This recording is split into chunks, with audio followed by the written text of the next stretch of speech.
Aplauda Jesus mais forte, meu irmão. Obrigado, Jesus.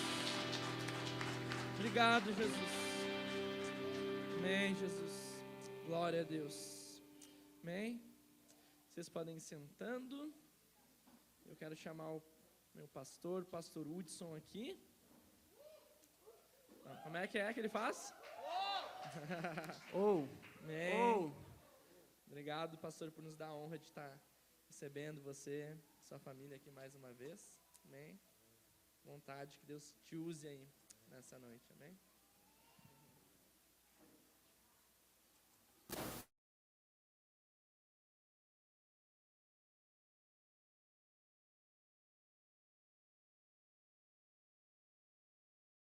Está no livro de Atos, no capítulo 1, primeiro capítulo de Atos, os primeiros 8 versículos.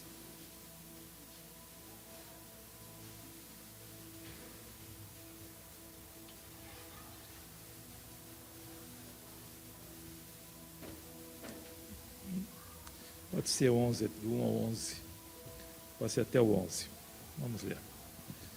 Em meu livro anterior, Teófilo, escrevi a respeito de tudo que Jesus começou a fazer e a ensinar, até o dia em que foi elevado ao céu, depois de ter dado instruções por meio do Espírito Santo aos apóstolos que havia escolhido.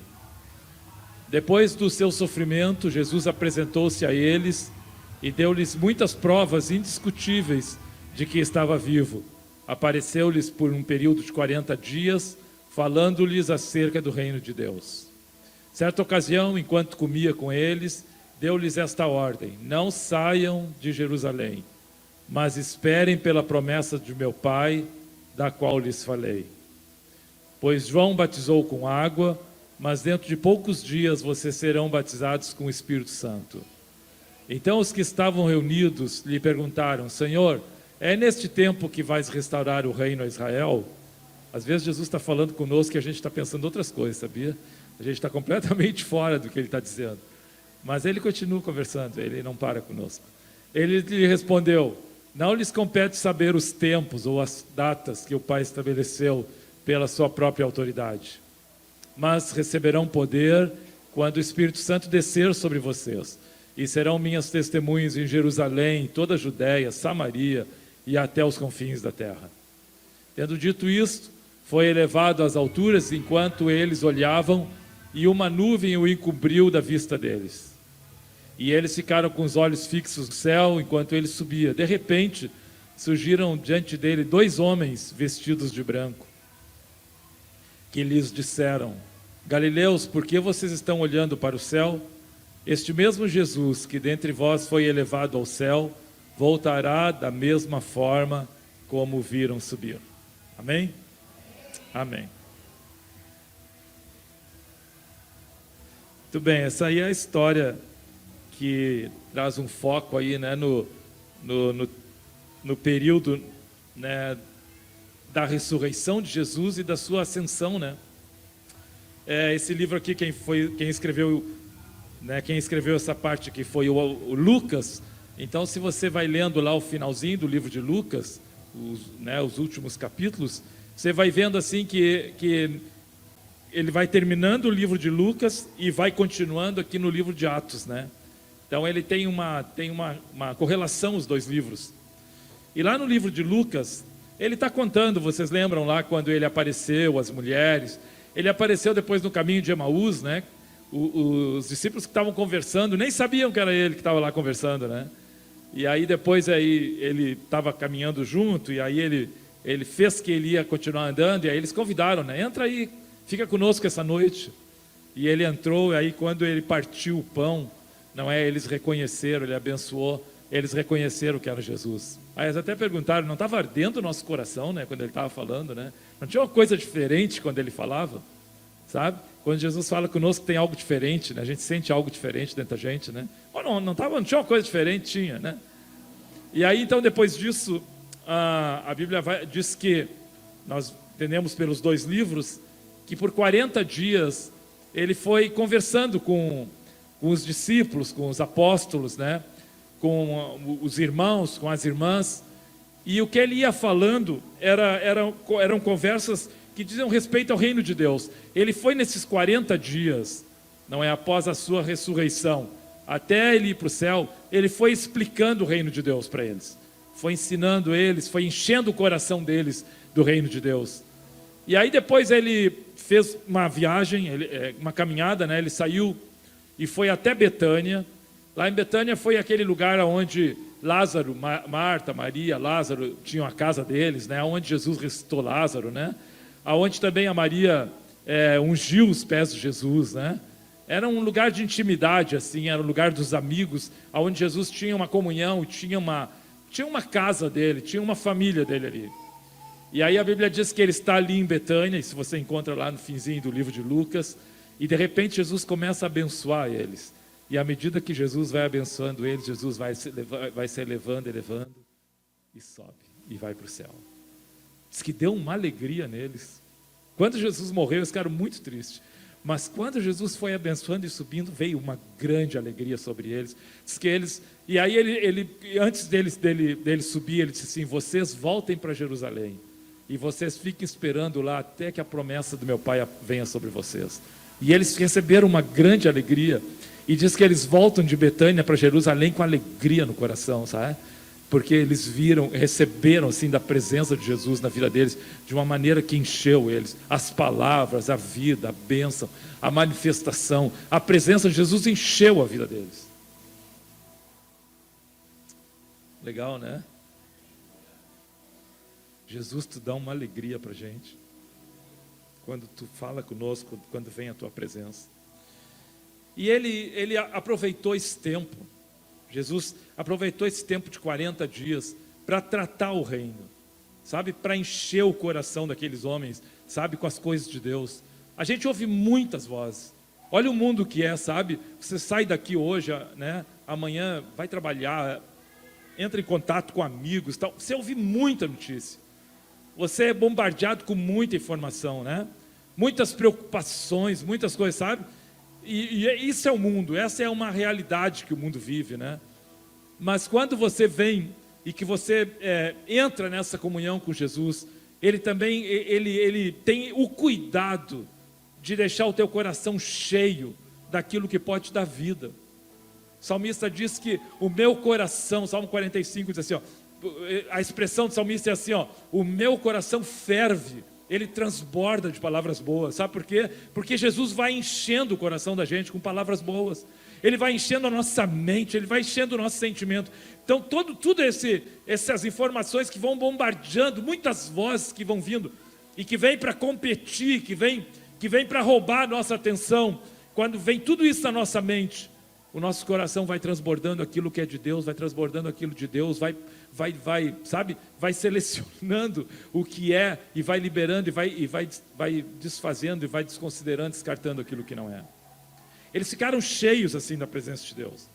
E uma das coisas que Deus falou para eles, quando eles estavam ali, depois da saída, quando ele estava para subir, ele foi: ficai em Jerusalém, até que do alto vocês sejam revestidos. Sabe, aqueles homens, eles eram homens comuns. Eles eram exatamente como nós somos. Eles tinham crises, eles tinham defeitos, eles tinham lutas, eles tinham medo. Eles falhavam. Tinham dias que eles não estavam bem, discutiam entre eles. E agora Jesus diz para eles que o lugar que eles têm que ficar é Jerusalém. E sinceramente, Jerusalém não era a primeira escolha. Não era o melhor lugar de voltar. Foi lá em Jerusalém que eles viram Jesus crucificado.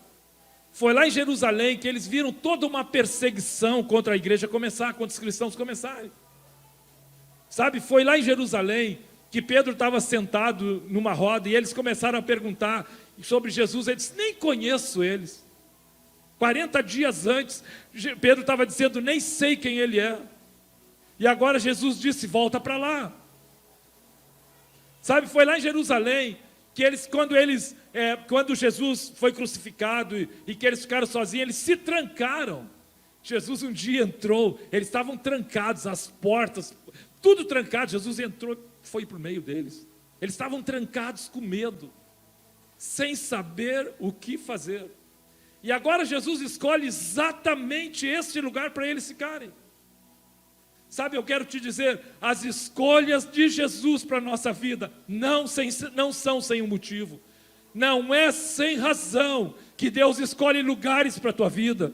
Sabe, não foi sem razão que Deus diz, é em Jerusalém que eu vou mostrar o que eu tenho para fazer na vida de vocês. Talvez alguns lugares que Deus tem dado para você não sejam os melhores lugares do mundo. Quantas vezes no lugar onde nós estamos enfrentando uma crise, luto, aflição, dor.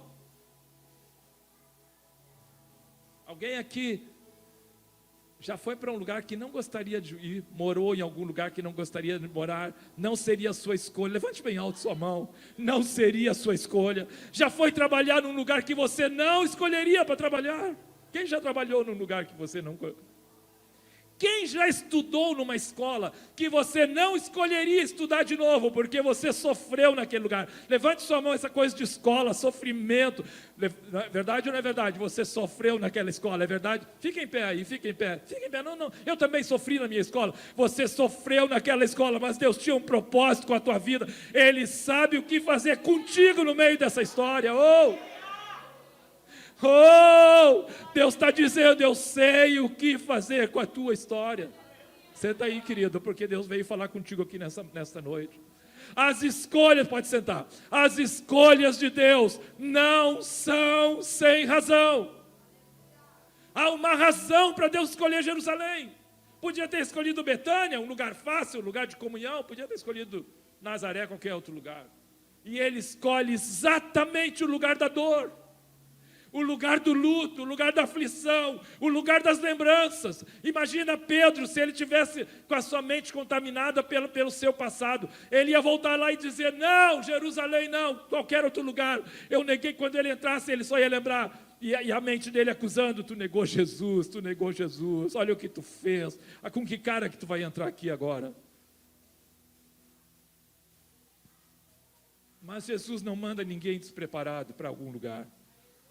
Por isso que quando ele chega e ele fala, voltem para Jerusalém, e ele os abençoa, algo novo começou na vida deles.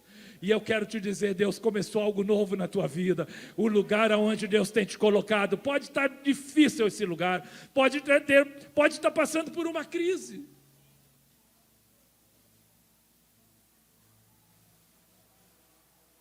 Os lugares onde nós vivemos, irmãos, são lugares que muitas vezes trazem crise, trazem enfermidades, trazem lembranças dolorosas,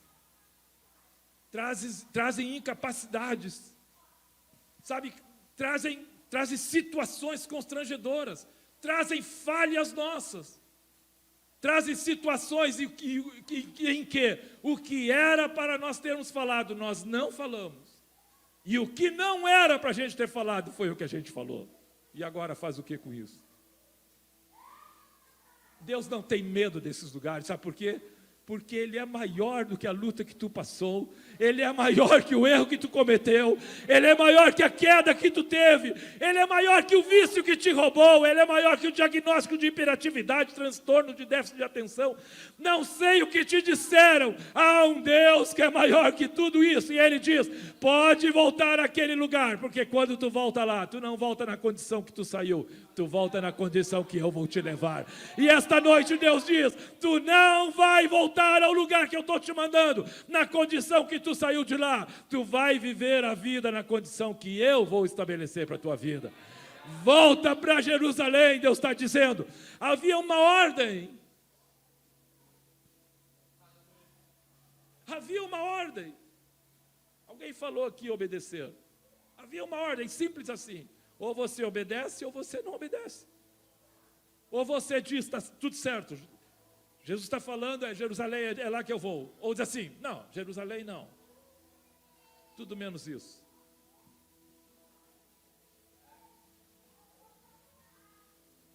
Pessoas têm medos. Pessoas têm pesos na consciência. Sabe? Pessoas têm indecisões, incertezas com os lugares da sua vida. Eu vou te dizer uma coisa, meu irmão. Teu futuro não está determinado pelas tuas quedas. Teu futuro não está determinado pelos teus medos, pelas pressões, pela tua vergonha, pelo rancor, amargura, seja lá do teu coração. Teu futuro está determinado pelo que Deus veio fazer nesse lugar e pelo que Ele tem para estabelecer na tua vida, em qualquer lugar que Ele te mandar. Eu sou o teu futuro, diz o Senhor. É o teu. Quando Jesus diz volta para Jerusalém, de uma certa forma ele está voltando para lá. Foi lá que ele foi crucificado. E quando ele está dizendo ao seu corpo, que é a igreja, volta para lá, ele também está indo lá. Não há nenhum lugar que Deus está dizendo para ti, volta lá, que tu vai sozinho. Se Deus está dizendo, talvez a gente não compreenda. Talvez seja difícil entender por que Jerusalém. Eu estou com isso na cabeça, entendeu? Vocês estão entendendo o raciocínio?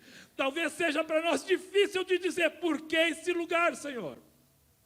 Eu sonhei, eu planejei, eu estabeleci planos para aquele outro lugar, porque este, Senhor, talvez seja difícil entender. Mas pode ter certeza, há um propósito de Deus para a tua vida nesse lugar que Deus te colocou. Essa casa que Deus te deu, há um propósito nessa vida. Há essa cidade que Deus te colocou, esta igreja, este... Com crise, sem crise, com vergonha, sem vergonha, com quedas, sem quedas. O que te define não é o que te aconteceu, o que te define é o que Ele falou. E se Ele falou, vai acontecer. Sabe o que é isso, irmãos?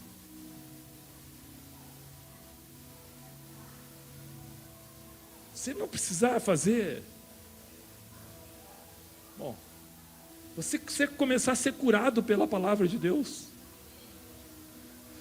Você sabe que tem que ir a um lugar, talvez você fique suando frio, você fique mas você vai indo e quando você chega lá, é outra coisa. Há uma força que está na tua vida, que tu não tinha de maneira nenhuma para chegar aonde chegou. E esta noite, esta força do Espírito Santo está aqui neste lugar para dizer, eu estou te levando para o lugar que é teu lugar. Eu estou te levando para o teu lugar, o lugar da minha bênção, o lugar da minha escolha, o lugar de Deus para a tua vida. Eles foram lá, eles chegaram lá em Jerusalém, eles tiveram um tempo lá, havia uma promessa, recebereis poder ao descer sobre vós o Espírito Santo e serei minhas testemunhas.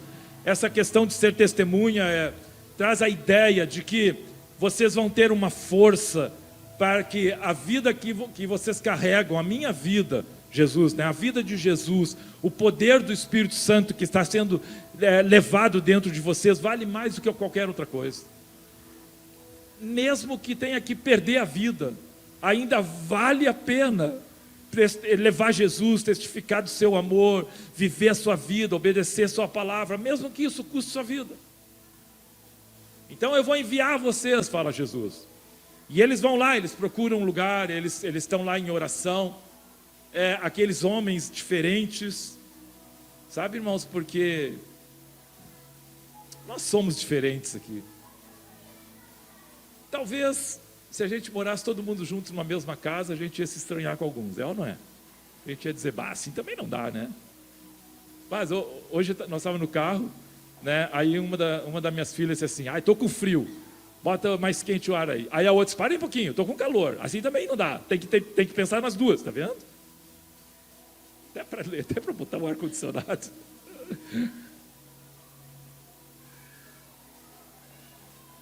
Sabe, irmão, mas a cruz, ela fez mais do que nos curar da inimizade com Deus.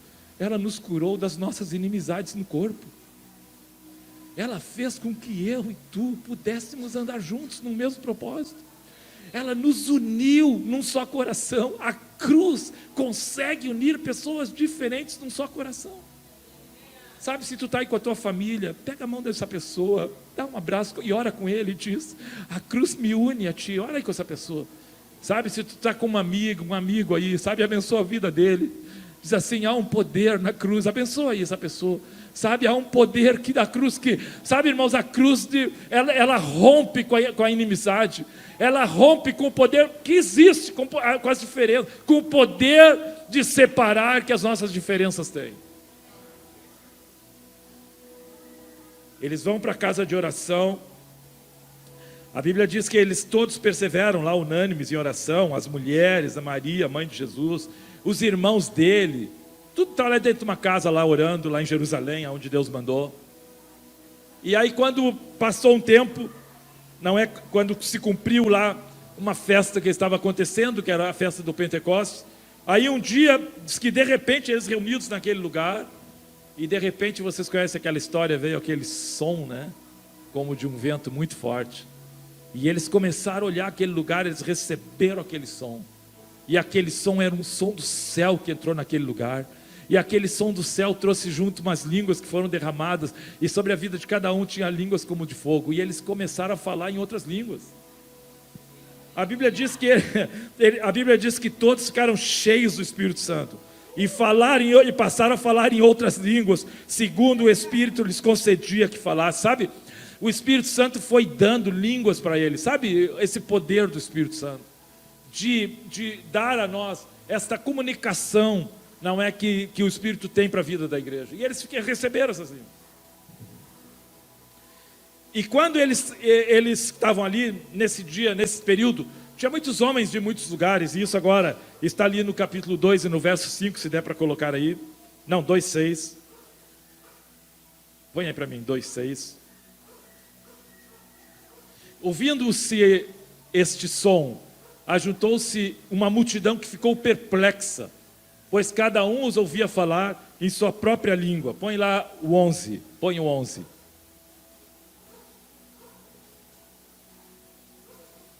Dois 11. Nós estamos no 1 aí, né? Capítulo 2, verso 11. Tanto os judeus como convertidos ao judaísmo, cretenses e árabes, diziam, isso já está na continuação do texto, né? Nós os ouvimos declarar as maravilhas de Deus em nossa própria língua. Quando eles começaram a falar, nessa ocasião, sabe? Eles foram tomados de uma unção de Deus, e havia homens ali que falavam idiomas mais diversos. Era uma festa, estava celebrando em Jerusalém a festa do Pentecostes, e nessa ocasião, quando o Espírito Santo deu, propriamente nessa ocasião, quando o Espírito Santo deu essa habilidade, essa capacidade de falar em línguas diferentes, línguas que não são as línguas que nós temos, essa comunicação que eles tiveram trouxe entendimento para quem estava ouvindo. Então os homens que estavam lá escutando, eles começaram a ouvir as grandezas de Deus. Homens de idiomas completamente diferentes ouviam falar as grandezas de Deus na sua própria língua. Sabe, irmãos, quando o Espírito Santo está na igreja, a igreja fala das grandezas de Deus para o mundo. Deus te trouxe aqui para dizer, eu vou te usar para falar das minhas grandezas, sabe? Sabe o que a palavra de Deus faz na nossa vida, irmãos? Enche a nossa vida das grandezas de Deus. Eles começaram a falar das grandezas de Deus, e aqueles homens que estavam ouvindo, eles ficaram muito impactados. A Bíblia, uns falam atônitos, perplexos, impressionados, porque de alguma forma, aquela manifestação do Espírito Santo trouxe uma conexão entre aqueles que estavam servindo a Deus e aqueles que estavam ouvindo o que Deus estava fazendo através da vida deles. E eu quero te dizer que a igreja é exatamente isso. Quando Deus te usa e tu começa a falar com alguém, quantas vezes tu falou com alguém que tu nem sabia? Um dia desse, no domingo passado, nós estávamos lá na reunião da noite, das 20 horas lá, e entrou um homem lá. Um homem, ele tinha boa aparência, bem vestido e tal, mas ele estava com algum sofrimento, alguma luta na vida, não sei bem o que era. Quando fizeram lá, chamaram para frente, ele foi lá receber a oração. E um rapaz que tem uns 20, 22 anos, ele foi lá e orou. E ele ficou, a gente percebeu assim, né, que ele recebeu uma oração para aquele homem. Nunca tinha visto aquele homem. E aquele homem ficou ali, né, não conhecia muito bem as coisas da igreja, assim, ficou impactado, assim, parado, né. E depois ficou assim, né, e veio, acalmou. E aí ele se pegou e saiu assim, e eu vi quando ele saiu, ele voltou, e ele disse assim, deixa eu dizer uma coisa, eu vi quando ele falou para o irmão ali, para o rapaz, deixa eu dizer uma coisa, tudo que tu orou é o que está acontecendo na minha vida, e tu não sabia de nada, sabe? Deus quer te capacitar a falar tudo o que está acontecendo nesse mundo. A igreja tem uma mensagem que traz a grandeza de Deus. Deus está usando exatamente a tua vida para manifestar as grandezas de Deus. Às vezes tu olha para ti e pensa assim, quem eu? Tinha uma irmã lá, uma americana que dizia hello, tipo, né? Oh. Sabe? E Deus te escolheu, sabe? E te colocou num lugar que tu não sabia que tu ia estar. E sabe o que Ele está fazendo contigo? Ele está te usando para que as grandezas de Deus sejam conhecidas. A igreja é aquela que pode falar com quem está desacreditado no mundo. Sabe, pessoas que fizeram aborto e que estão extremamente acusadas na sua consciência. Tu chega, tu começa a falar, parece que aquilo não tem perdão. E o Espírito Santo começa a curar aquela pessoa. E quando ela termina, ela diz, que é isso que tu tens? Pessoas que tu não sabia o que acontecia, sabe, que estavam no pecado, ou pessoas que foram agredidas, abusadas, rejeitadas, crises da vida, aflições que não se sabe como resolver, e de repente tu começa a falar, é ou não é verdade? E tu nem sabe, tu começa a falar, e o Espírito Santo vai te enchendo, e quanto Ele mais te enche, mais o Espírito Santo vai te usando, e aquela pessoa vai ouvindo falar das grandezas de Deus. Essa noite Deus te trouxe aqui para dizer, eu te coloquei no lugar que eu tenho para ti, e é lá que eu vou te usar para manifestar as minhas grandezas, porque é o meu amor, é o meu cuidado, é a minha graça. Esse lugar que eu te coloquei, é o lugar que eu vou te usar para testemunhar do meu amor. É lá que eu estou.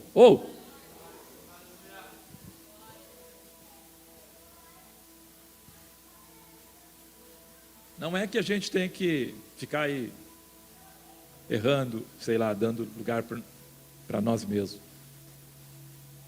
Mas uma coisa a gente tem que entender, que não é o tamanho da nossa queda, mas é o quanto o Senhor nos levantou. Sabe, irmãos, a graça de Deus, Paulo disse que ele estava debaixo da graça de Deus, sabe? Se a graça de Deus saísse daqui desse lugar, irmãos, nós seríamos quem realmente nós somos. Sabe, destituídos nos desejos errados, nos sentimentos perdidos, desorientados. Mas Deus colocou a sua graça na tua vida, na minha e na tua vida. E hoje, quando nós estamos andando por aí, esse mundo está aí todo caído, todo perdido, na escuridão, nas trevas. Hoje, quando eu e tu estamos andando, do nosso jeito estamos andando para aí, a graça de Deus está andando nesse mundo. Deus está te dizendo, eu ainda quero falar das minhas grandezas. Esse é o tempo, igreja, de manifestar as grandezas de Deus. Esse é o tempo de refletir o que só Deus pode fazer, porque Ele começou na tua vida e Ele quer completar. Por isso que Ele diz, recebereis poder e ser-me-eis testemunha em Jerusalém, Samaria, Judéia. Sabe, Deus está dizendo, há lugares que eu quero te levar, e aonde tu estiver, tu fecha teus olhos aí.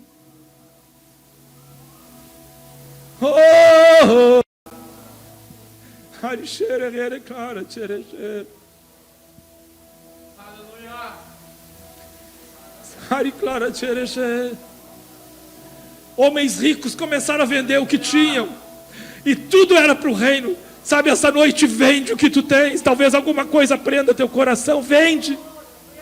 Diz, Senhor, eu não quero nada que possa interferir. Sabe, não precisa sair daqui vendendo casa e tal, mas te desfaz de alguma coisa que tenha muita importância. Desfaz no teu coração e diz, meu coração é teu. Qual é o teu maior tesouro? Qual é o teu maior valor?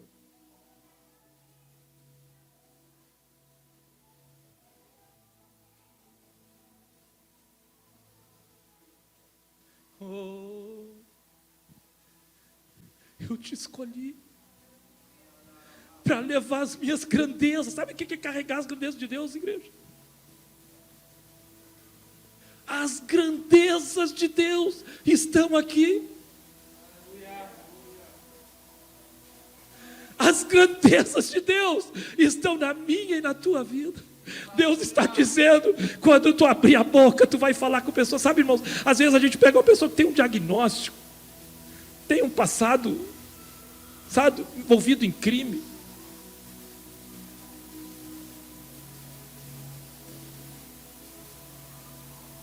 E tu chega com as grandezas de Deus, e tudo aquilo perde o sentido. Tudo o que dizem, tudo o que pensam, tudo o que falam cai por terra, e só fica o que Ele está dizendo. E o que Ele está dizendo é que eu te escolhi, vai para Jerusalém, vende tudo que tu tem, e começa a proclamar as minhas grandezas. Aleluia, Jesus. Talvez seja uma história, um passado, uma desgraça, uma rejeição, um abuso dentro de casa, um vício desgraçado aí, qualquer desses aí. Talvez seja uma montanha para trás, que tu olha e uma voz, e o inimigo aproveita isso e diz: não vai dar. Mas nós temos um Deus que não está dizendo para o Pedro: Pedro, não vai dar, tu vai ter que andar por muitos lugares, menos por Jerusalém, porque o que tu fez lá é impossível, tu me negou lá, Pedro. Não foi isso. Jesus disse: Pedro, pode voltar, porque tu é livre para ir a qualquer lugar. A cura que eu fiz na tua vida te faz livre para ir a qualquer lugar. Aleluia, mesmo que tu visite passados de dor, passados de, sabe, irmãos, por isso que nós podemos visitar passados de que nos doeram, por isso que nós podemos reconciliar com pessoas que nos fizeram mal, que nos trataram injustamente, que nos feriram. O nosso coração fica curado, aquela dor, aquela amargura, aquele ressentimento não existe. A gente tem que ser honesto, irmão, senão tu vai começar a dizer: não, mas ele fez.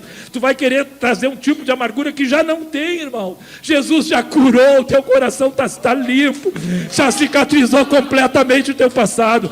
E se ainda resta alguma coisa, esta noite Ele veio completar a obra, porque aquele que começou a boa obra, Ele é fiel para completá-la em vós. Aleluia. Volta, fica em Jerusalém, não tenha medo. É lá que o poder de Deus vai te encher, é lá que as maravilhas vão aparecer. Amém? Vamos ficar em pé e vamos ouvindo Deus. Vai ouvindo Deus aí, vai ouvindo Deus. Pode ir falando em voz alta, vai ouvindo Deus, pode ir orando. Oh, irmãos, para Deus não tem lugar pequeno, não tem lugar sem valor, não tem emprego que não tem sentido, não tem conexão que Ele nos ponha, sabe, irmãos, que não tenha propósito. Certamente há um grande sentido dele dizer: vocês fiquem em Jerusalém até do alto serem revestidos.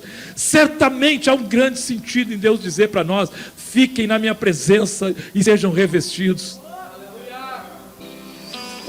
Aleluia. Sabe, irmãos, nosso passado de luta, de fracasso, de queda, sabe, irmãos, a igreja não vive pelo seu passado de queda. A Bíblia diz, irmãos, 7 vezes cairá o justo e se levantará. Quando você vê um justo caído, irmãos, creia, ele vai se levantar. Aleluia. Deus está dizendo: eu vou te levantar. Diz que o ímpio cai e fica prostrado, mas o justo, quando ele cai, Deus está dizendo: eu vou te levantar. Sabe, Deus não te definiu pelas tuas quedas, Deus te define pelo levantar. E esta noite é uma noite que Deus veio aqui para dizer: aleluia, teu futuro se estabelece pelo que eu falei. Mas eu quero aí desejar para você uma boa semana, meu irmão. Deus te abençoe, os anjos do Senhor te guarde, sabe? O Senhor te ilumine. Recebe tudo aquilo que o Senhor tem para a tua vida aí, amém? Fortalece no Senhor, seja renovado aí no Senhor, em nome de Jesus. Antes de você sair, ore com umas 3, 4 pessoas aí, abençoe a semana dela, mas ore mesmo, entendeu? Olhe no olho dela, abençoe a vida dele, abençoe a vida dela, em nome de Jesus, amém? E nós vamos continuar com essa adoração aí, com essa luz aí, com esse clima de mover.